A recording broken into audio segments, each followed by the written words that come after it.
Hi everybody, it's Scott from Echo Media. Back again with a little marketing minute while I'm driving the car. I spend a lot of time driving, so I thought I'd take some minutes and share some of my thoughts as I think about them. One of the thoughts that I have this morning is about transparency.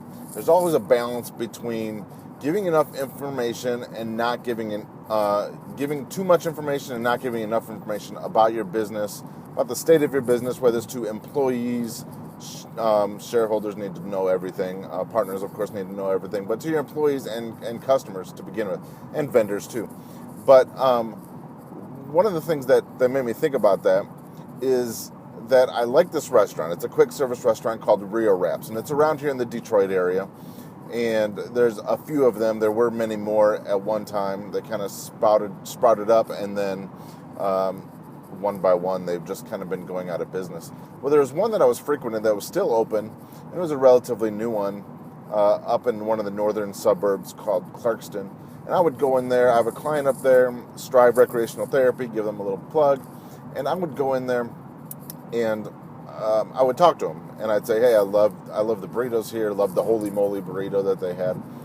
And they would say thanks, and I would kind of share with them, be like, I've hated to see these businesses go out of business, or these restaurants go out of business in the area, one by one. And they said, yeah, that they had been doing all right, and they've been doing good. They were lucky enough to survive it, and there was another one that they had mentioned that was still open.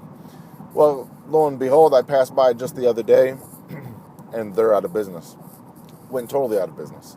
And there was already a sign for a new restaurant coming up into that same space in the strip mall. So it makes me wonder, was the guy trying to make it seem like the business was doing better than it actually was at that time? Because that was really only a couple months ago. So he had to have seen warning signs that this might happen even back then. But maybe not. Who knows? I don't know how it works from a franchise arrangement, or if corporate comes in and does some of those things. I'm not too familiar with that situation at all.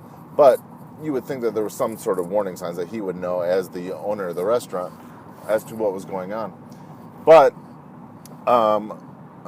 what if he would have said something to me that they were kind of struggling, or that they were looking for new customers, or they were figuring out? I didn't tell him I was in marketing or anything like that, so it's not like he would ask me those things from a marketing perspective.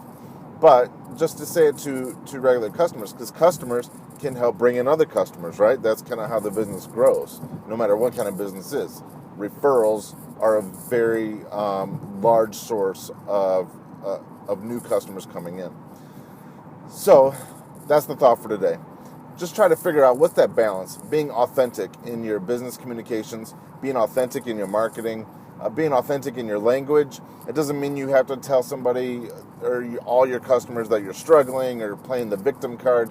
That's not what I'm saying at all. But what I'm saying is just be transparent, especially with some of your best customers, your customers that come in and show a genuine interest in the business itself. So that's my thought for today. Take with it what you will.